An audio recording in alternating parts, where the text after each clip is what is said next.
wide, and you can listen to it or watch it at cspan.org, at our website, cspan.org. Go there and you can watch this hearing live without comment. The House of Representatives is now in session.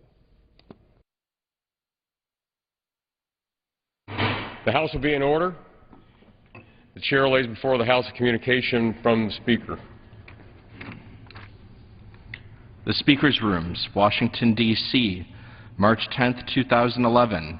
I hereby appoint the Honorable Robert E. Latta to act as Speaker pro tempore on this day.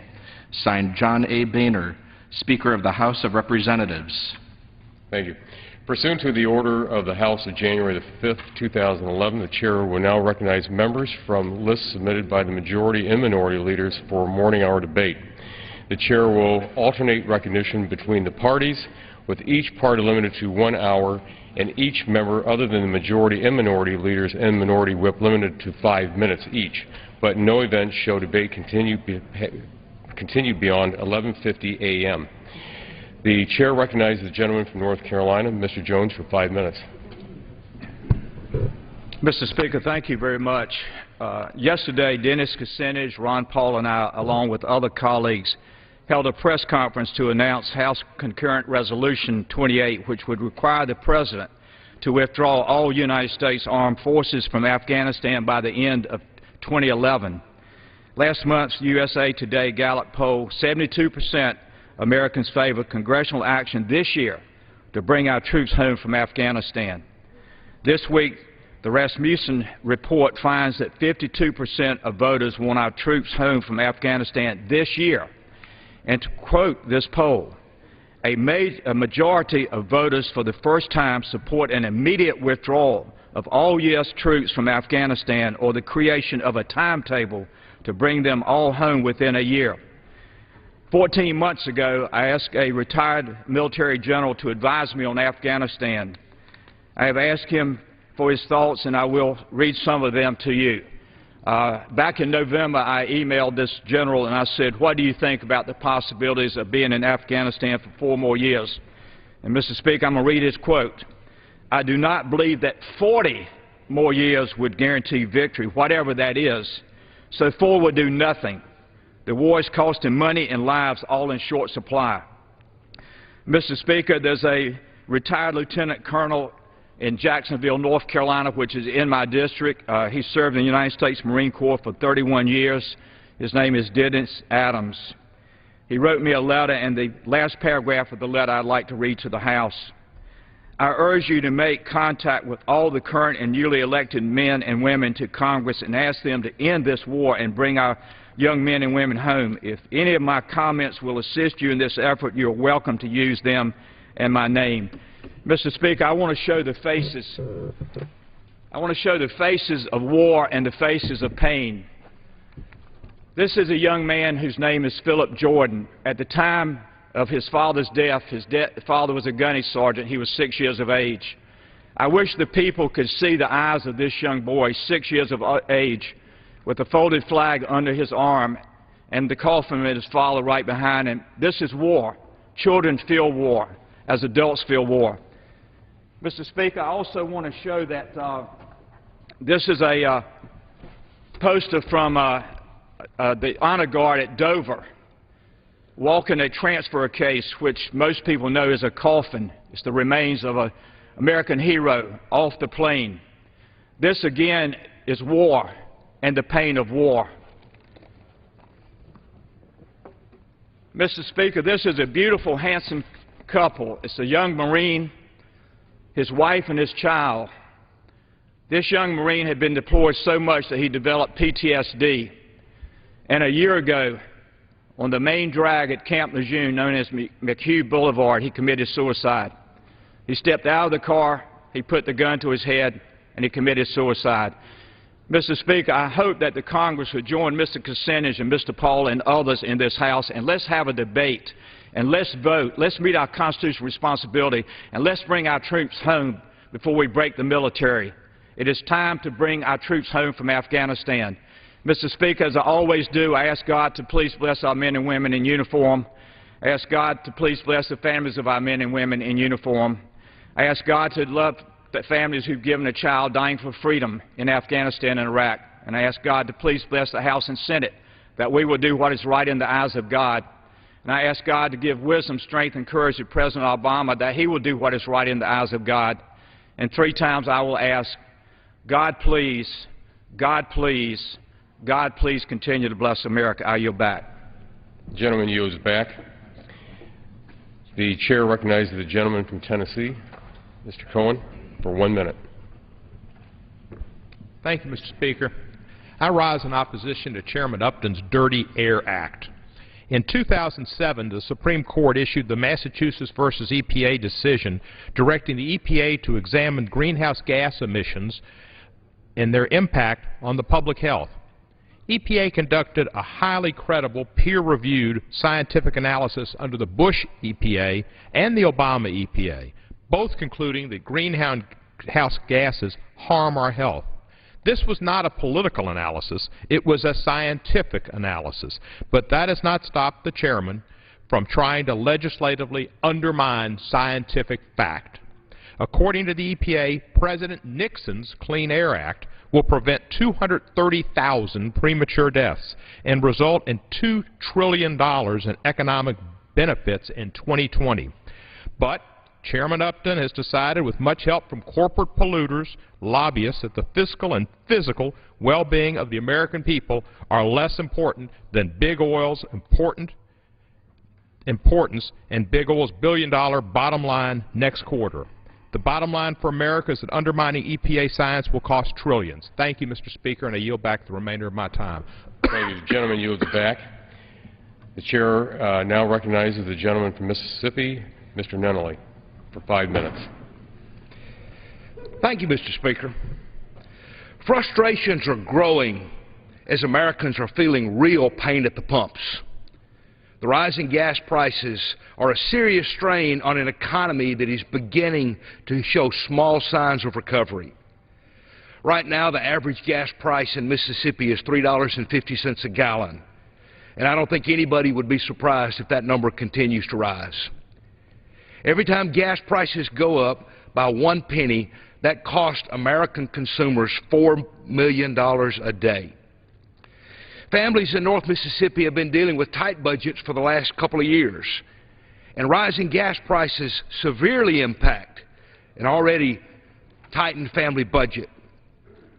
We all know that ultimately gas prices will be passed on in higher prices to the consumer through higher transportation costs, increased costs of groceries and other commodities. And when there's no extra money in the pocketbooks, there's certainly no padding in the family budget to accommodate this increase in the cost of living associated with higher gas prices. As turmoil in the Middle East continues, coupled with emerging demand from third world developing countries that place a demand on foreign energy demands, that's going to cause gas prices to further increase. This problem is serious, and it needs to be addressed now. It needs to be addressed through exploring more domestic energy production. However, President Obama has offered a short-term solution, tapping into the Strategic Petroleum Reserve. This Strategic Petroleum Reserve is available for national emergencies and a time of crisis. Mississippians can all agree that when President Bush tapped into the Strategic Reserve during the aftermath of Katrina, it was in response to a serious supply disruption and an unforeseeable disaster. But if we draw down on these reserves when gas hits $4 a gallon, what will we do if the reserves are depleted and then a real emergency hits? The President's short-sighted answer to our rapidly increasing gas prices does nothing to protect America from future energy prices skyrocketing, nor does it help lead toward American energy independence. From the beginning, the Obama administration has failed to initiate a serious energy policy. Instead, this administration has actively taken steps to block or delay American energy production, therefore making us more dependent on unstable foreign countries' oil production. Recently, we remembered the 50th anniversary of President Kennedy's inauguration. And following that inauguration, the President stood in this very chamber and challenged our nation to make it a national goal to place a man on the moon and return him safely back to Earth before the decade is out. Today, we should make it a national priority that before the end of this decade, the United States should achieve energy security and energy independence. By actively producing our own energy resources, America will not only be independent from volatile regions of the world, but we will supply our own energy. Now, there's no single silver bullet, and Republicans support an all-of-the-above approach that includes more American oil, more American natural gas, coal, and nuclear energy. We need to expand U.S. oil exploration immediately in the Gulf of Mexico and Alaska. The Gulf produces nearly one-third of our domestic oil. Offshore natural gas produced in the Gulf region accounts for 13% of the total U.S. production. However, a de facto moratorium still exists, even though the official moratorium was lifted last May and October. Not only has the Gulf lost 12,000 quality jobs because of the moratorium, but these rigs are actively leaving that region and moving to foreign countries such as Cuba, Brazil, and Mexico. In February, Federal Judge Feldman gave the Department of Interior 30 days to rule on 7 deep-water drilling permits. As of today, only one of those permits has been issued, and that's simply inexcusable. This type of deliberate inaction and negligence fails to meet the struggling needs of a U.S. economy, and that's why I'm a proud sponsor of House Resolution 140, which calls for streamlining of the permit process for shallow and deep-water drilling in the Gulf. In 2008, President Obama put the entire Pacific Coast, Atlantic Coast, and the Eastern Gulf Coast off limits to future energy production.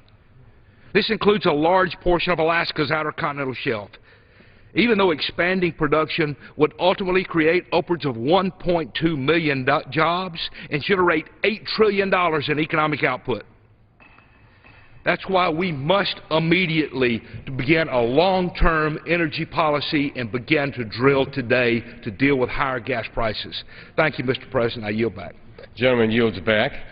The chair recognizes the gentlelady from California, Ms. Chu, for 5 minutes. Mr. Speaker, the effects of the foreclosure crisis and economic downturn have had a devastating impact on American families.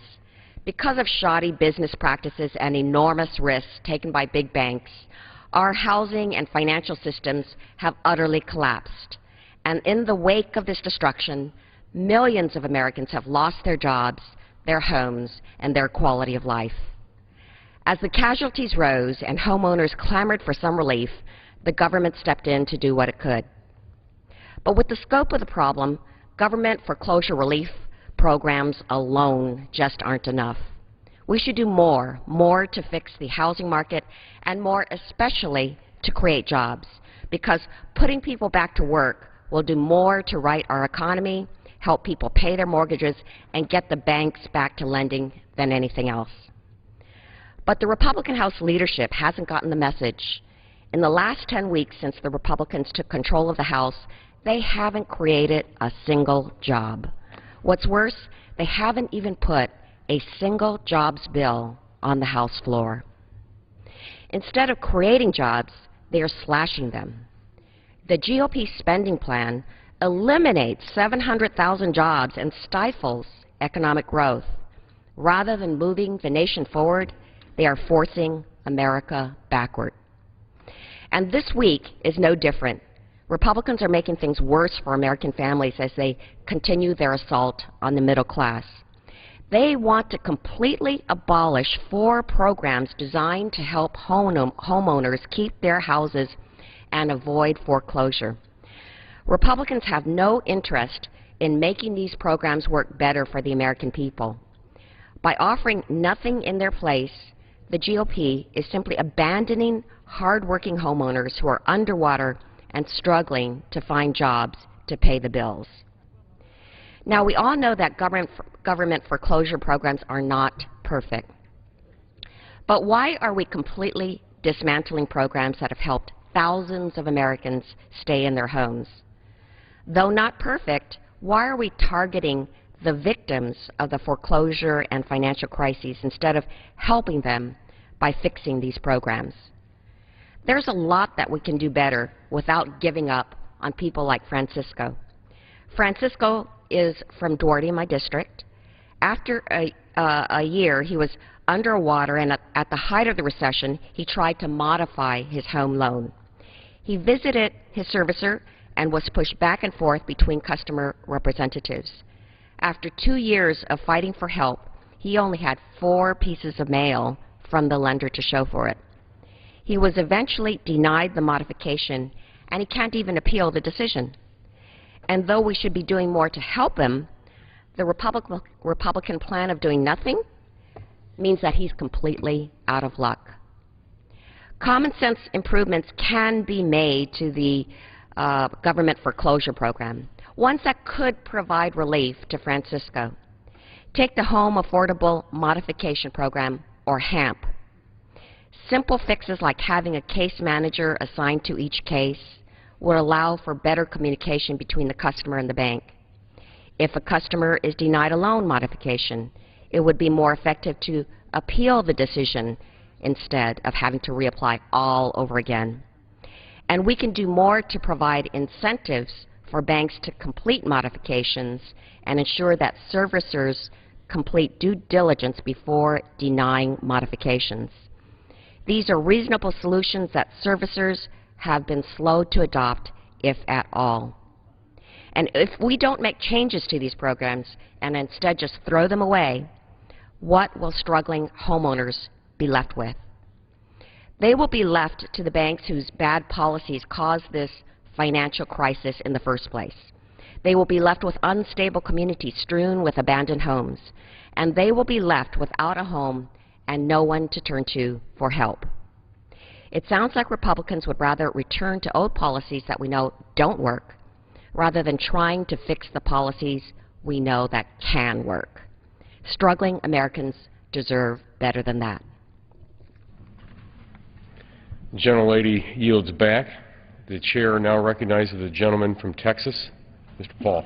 5 minutes. I thank the Speaker, and I ask unanimous consent to revise and extend my remarks. So ordered. The important question being asked today with regards to foreign policy is, should the United States impose a no-fly zone over Libya?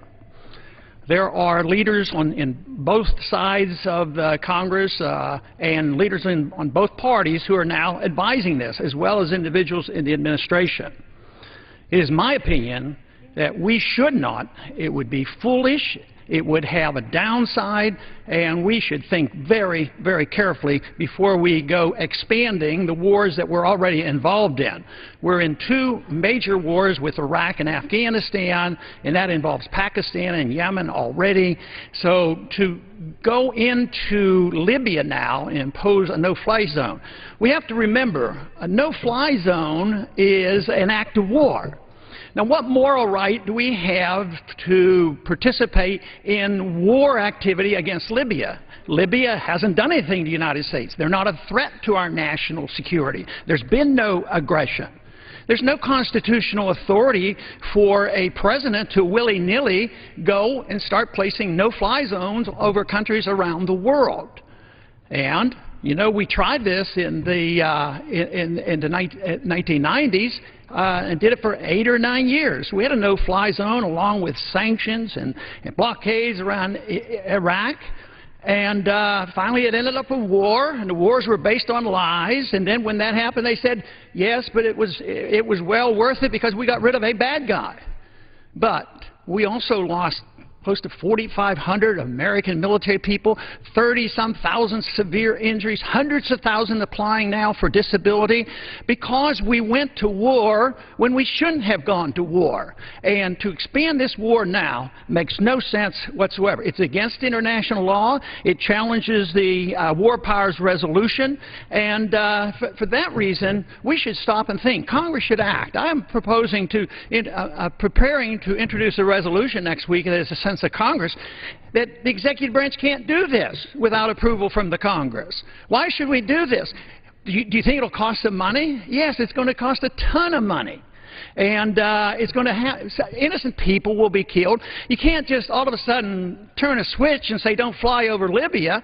You have to bomb a lot of anti-aircraft sites and a lot of military establishment. So the war is on. And from my viewpoint, this is the kind of thing that's been going on too long. It contributes significantly to our bankruptcy, and we are now spending approximately $1 trillion a year maintaining our empire around the world. We are in the process of remaking all the borders and leadership in Middle East and Central Asia, and now North Africa we get involved. We had invested $70 billion trying to prop up a dictator in Egypt, and look how that ended up. Now we're hustling around to find out who the next dictator is. So if we get involved, I'm not sure they even know who to bomb and why, which one, and who's going to come out on top. That is an internal matter. It's a civil war that's going on, and we can cheer for one side or the other, but that is not a justification to place the burden on the American people, both militarily and individual-wise as well as monetarily. Now, some would say that, yes, that sounds good, I agree with you that, but as long as we get approval from the UN and NATO, it'll be okay. But, you know, that's just really a cop-out. What Army and Air Force and technology does the UN have, and what does NATO have? You get a resolution in the UN and say, well, let's take out this bad guy and do these things, or NATO does it. They're all our airplanes, and they're all our money, and no matter what, anything and everything that goes wrong, the United States will be blamed for it. And there's enough resentment against us already for pretending that we can tell every other country how to live. The best way to look at this, I believe, is how would we as a people and how would we as a Congress respond if we were a weaker nation and there was a stronger nation, that they came and imposed no-fly zone over us, or had sanctions against us, or had a blockade. We wouldn't accept that. That would unify us. So I don't buy into this thing that this is the only humanitarian thing that we can do is expand the war. If we want to do something for humanity, we need a new foreign policy. We need a foreign policy that isn't built on militarism. It's built on more cooperation and more trade and not picking our dictators. Look at what happened after we picked a dictator for Iran. It lasted, sure, 25 years or so, but eventually it radicalized the Islamists and they had a revolution, and we came out on the short end of that. So I think it's time that we reassess this and think about a policy that makes a lot more sense than economically we need to do it. I yield back. Thank you. The gentleman yields back. The chair now recognizes the gentlelady from Nevada, Ms. Berkeley, for 5 minutes. Mr. Speaker, I've been in Congress now for 12 years. The very first speech I made on the floor of the House was why nuclear waste should not be stored at Yucca Mountain, Nevada. I cannot believe 12 years from when I first made that speech, I am back in the well of the House talking about why Nevada should not be the nuclear site for the nuclear repository for this country. President Obama defunded the Yucca Mountain project. And let me tell you why he took this very bold step. Because 77% of the people of the state of Nevada do not want nuclear waste stored at Yucca Mountain. There's groundwater issues, seismic activity, volcanic activity, and it is 90 miles from a major population center of Las Vegas. It is dangerous. There are no current EPA standards. And why is that? No current EPA radiation standards, because there is no way to set radiation standards for material that has a radioactive half shelf life of 300,000 years. But the Republican budget that has just been submitted resurrects Yucca Mountain and starts the process of dumping another $100 billion into a hole in the Nevada desert where there will never, ever be any nuclear waste stored. At the same time that the majority is calling for spending more money to dump nuclear waste at Yucca Mountain, they're also pushing for devastating cuts that will end the loan guarantees for a new solar power plant in the state of Nevada near the community of Tonopah. The result will be the loss of 600 jobs at a time when the Silver State has double-digit unemployment. Almost 15% of the people that live in Nevada have no job, and they're going to take away 600 more by this very foolish act. Construction of this new solar plant will not only provide hundreds of paychecks to Nevada workers, it will also supply enough clean and renewable energy to power 75,000 homes in the state of Nevada. Without these loan guarantees that are now on the Republican chopping block, this solar project's bright future is looking mighty, mighty dim. Tapping renewable energy sources like the wind and solar and geothermal, all in great abundance in the state of Nevada, is where the future of this nation and certainly Nevada's energy needs are. Do we want to continue to rely on the Saudis and the Venezuelans and the Libyans for our energy needs to be met? I don't think so. Renewable is the way to go. This nation and Nevada's future is in clean energy, not in nuclear waste stored at Yucca Mountain. Yet the Republicans want to cut funding for solar and other renewable resources that can be harnessed to provide clean energy and jobs for our local workers. And they're pushing these cuts while calling for $100 billion to be dumped down a hole in the middle of the Nevada desert, as I said, 90 miles from a major population center. I reject these efforts to restore the funding to Yucca Mountain. It's more wasteful spending at a time that they're talking about fixing the deficit. This is no way to do it, by adding an extra $100 billion, and I will make this pledge to you now. There will be no nuclear waste shipped to Yucca Mountain because it will be shipped over my dead body. I will lay across those railroad tracks and stop that train from depositing nuclear waste in my great state. I oppose the cuts as much as I oppose the funding of Yucca Mountain. I oppose the cuts in the solar energy loan guarantee program that will cut 600 jobs out from the state of Nevada and prevent us from moving forward for a bright, renewable energy future, and I yield back the balance of my time. Thank you. The gentlelady yields back. The chair recognizes the gentleman from Georgia, Mr. Westmoreland, for 5 minutes. Thank you, Mr. Speaker.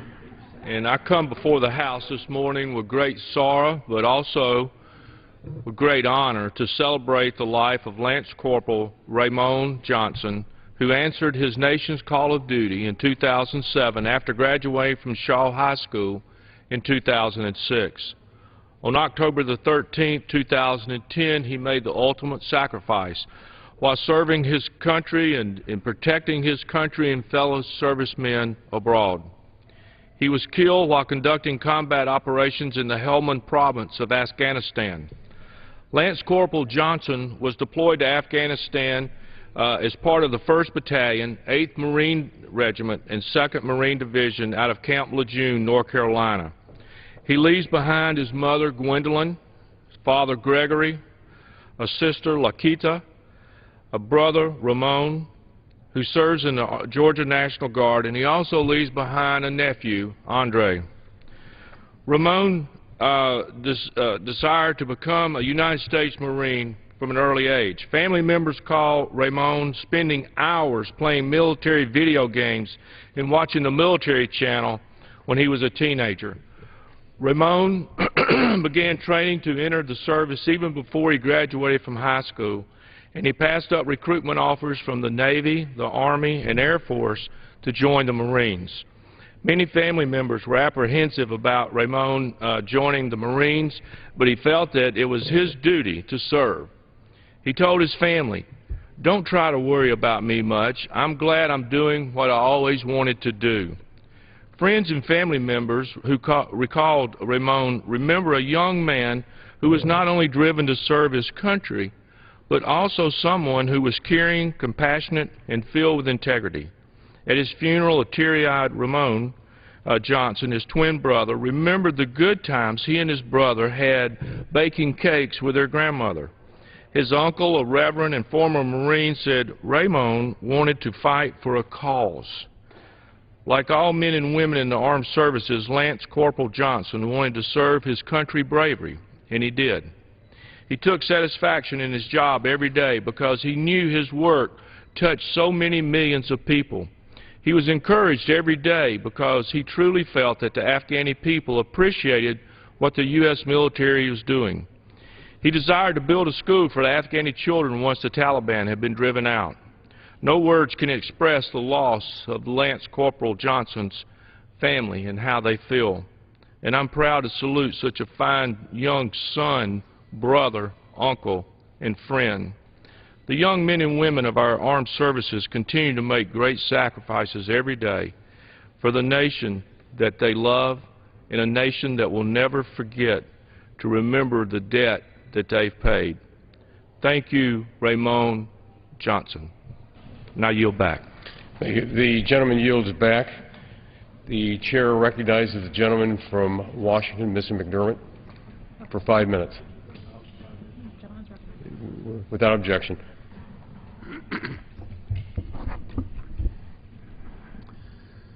Mr. Speaker, it's been 2 years, 5 months, and 23 days since Lehman Brothers collapsed and the Wall Street dominoes began to fall.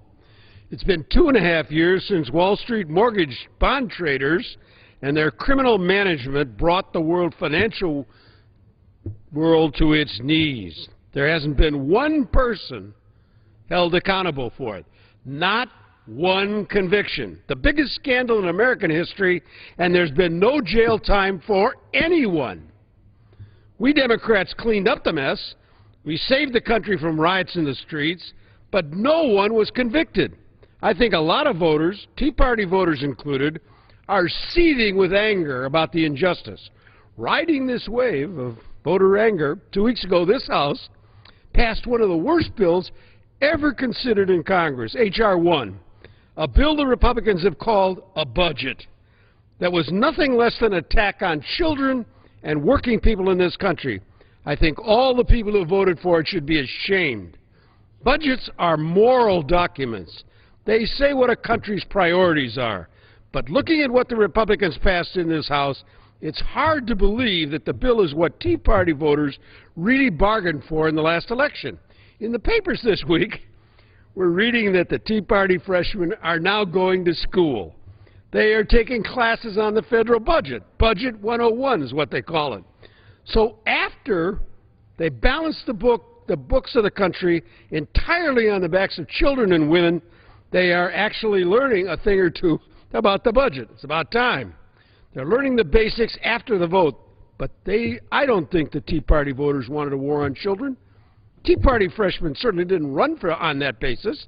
I think the voters look at what this country has been through in the last few years, and they see the terrible injustice of it. I don't think the Tea Party movement is about punishing women and children and poor people. I think they want common sense justice. Mr. Speaker, only 12% of the country's budget is spent on these important programs for the needy. When you cut these programs, you pull American children out of Head Start, you put Americans on the street, you let the bridges we go to work on crumble.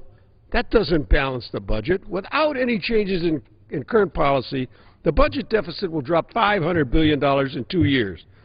Now, that deficit will slowly rise again. This slow rise in the coming year is the big issue and is caused by two things: increased health care costs and a defense budget that is out of control. Mr. Speaker, we're going to fix the long-term budget deficit of this country by lowering health care costs and by having a sensible defense budget. We aren't going to do it in an orgy of intolerance and demonization of the middle class and working people in this Republican budget. I think the Tea Party voters want responsible spending. So do my constituents. The Tea Party voters want basic fairness. So do my constituents.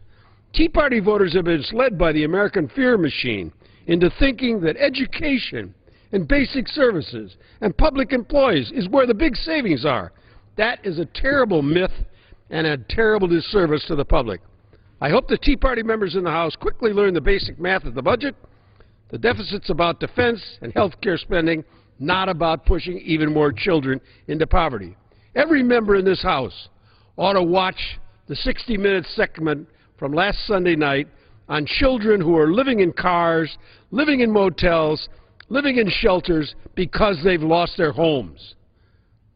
25% of American children in this country are living in poverty. That show looked like we were looking at Bangladesh.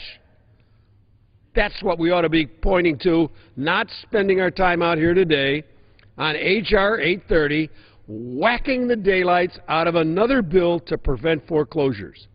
It is simply not what America's about, and I urge all my colleagues to vote no and go and pull up on the web that segment from last Sunday night and look at the faces of those children and realize you're creating their lives by the kind of economy you put together.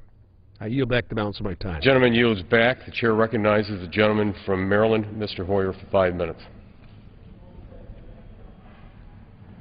Thank you very much, Mr. Speaker. I want to congratulate the gentleman from Washington State for focusing America on what the issues are before us. In recent weeks, I've come to the floor to argue that the Republican spending plan does two extremely harmful things. It weakens our economy and fails to seriously reduce our debt. Democrats agree that cutting spending is part of the solution to our difficult problems that confront us, but we also believe that cuts should be smart and targeted, not reckless. Rather than cutting investments in growth, at the same time our international competitors are ramping up theirs, Democrats support the Make It in America agenda, a plan to invest in innovation, manufacturing, jobs, and middle-class opportunity. That's what the President talked about in his State of the Union, and he was right. Unfortunately, the consensus that the Republican spending plan is that we will halt our economic recovery and cost jobs is widespread and nonpartisan. Fed Chairman Ben Bernanke, appointed by President Bush, tells us that the plan will cost, and I quote, a couple of 100,000 jobs. Macroeconomic advisors tell us that the Republican plan will wipe out approximately 450,000 jobs. Moody's Analytics chief economist Mark Zandi, who advised Senator McCain in his presidential campaign, tells us that it will cost up to 700,000 jobs. The Economic Policy Institute puts the number at 800,000 jobs. Whatever the precise number, it is a large number of jobs that will be lost if we pass the Republicans' budget solutions. What they want to do, as the gentleman from Washington State said, this is all exempt. This is security. These are all mandatory expenditures. This small slice of the budget, about $460 billion, the Republicans want to cut by 22%, give or take a percentage point. So they're holding harmless almost all of 85 to 86% of the money that we spent and say we're simply going to cut from education, from health care, from children, from community development projects, the guts of what makes our communities have a better quality. At the same time, I've argued the Republican spending plan barely puts a dent in our budget deficit. It's reasonable to ask, how can this plan have such severe consequences for our economy, yet so little impact on our fiscal predicament? This chart helps us answer the question. All of the proposed cuts, all of the cuts come from this small slice of the budget. The category of our budget called non-security discretionary spending. But non-security discretionary spending, as I've said, the gentleman from Washington State said 12%. We have here 14%. It's in that neighborhood depending upon exactly what you include as security or non-security. When the attempt to find $100 billion in savings, and when you insist on getting these savings from 14% of the budget, you have to cut very deeply into absolutely essential projects and programs for our people.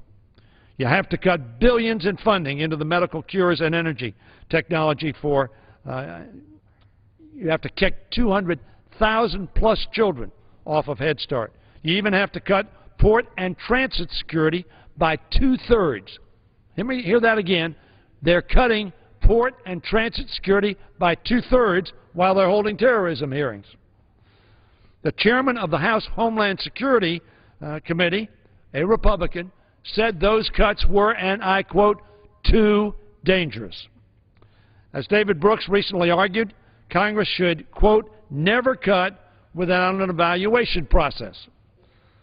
But instead, legislators, quote, he referred to the Republican initiatives, are simply cutting on the basis of what's politically easy and what vaguely seems expendable. Close quote.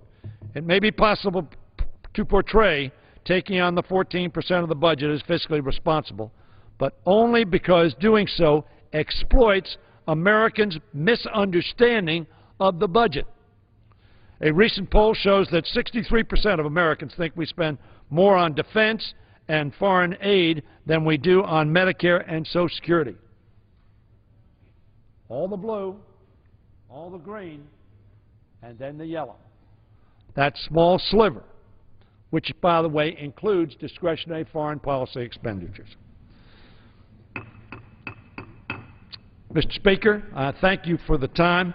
I urge our citizens to look at the consequences of these cuts and look at the small sliver that the Republicans are focusing themselves on and you and I on.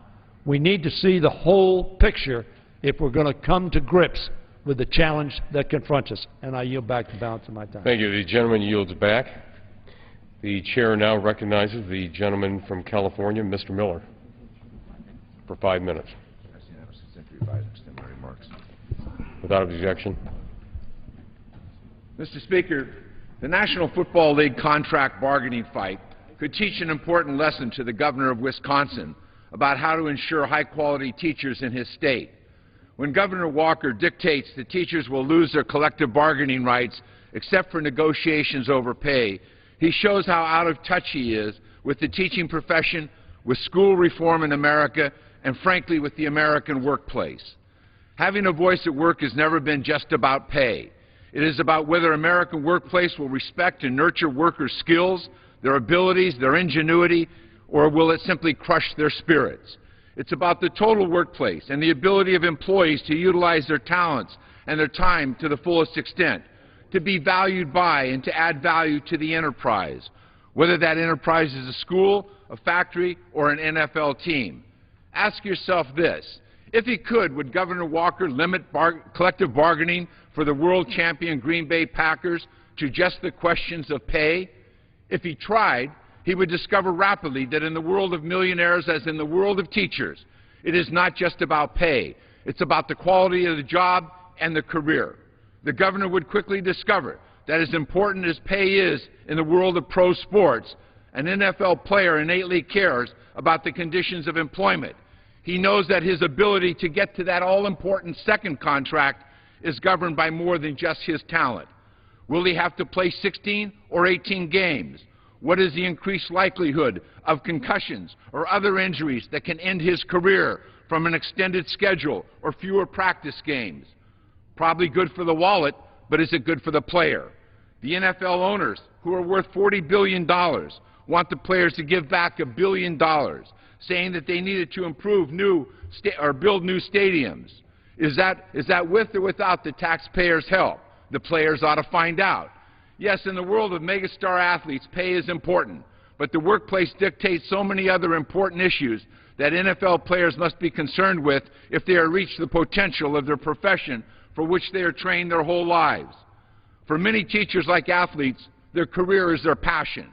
Research tells us that a very significant number of teachers start thinking about a career in teaching while they're in middle school, not too different from athletes who start to get serious about their athletic futures. Like an athlete, the teacher's desire will not be enough to sustain his or her career. Other important elements are involved to ensure a teacher's success and the success of his or her students. How will teachers be supported in schools? What will be their access to meaningful professional development? Will teachers be given time to perfect lesson plans and presentations? Will he or she have a say in campus safety? Will they be included in the reform decisions that are made for schools and for students?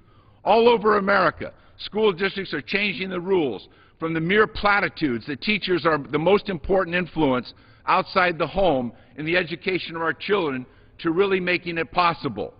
Districts are soliciting teachers' views to improve both the learning and the teaching environment.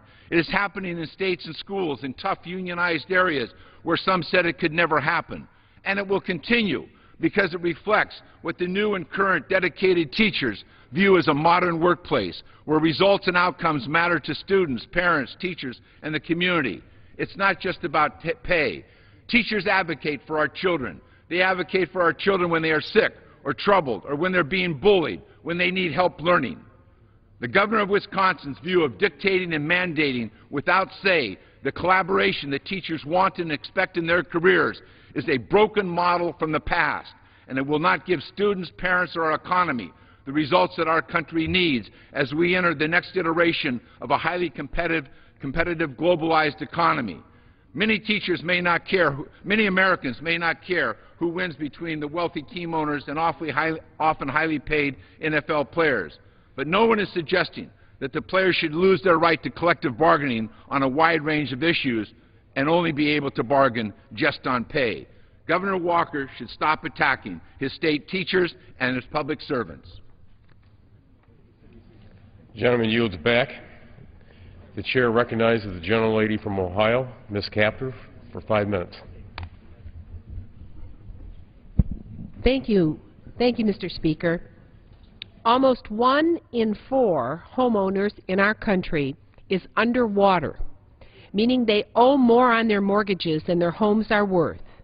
And all of this misery is due to Wall Street's rigging of our economy. But on Wall Street, they're popping champagne corks. The nation's biggest banks, Bank of America, Wells Fargo, Citigroup, J.P. Morgan Chase, Goldman Sachs, and Morgan Stanley have been raking in huge profits, all at the expense of the American people.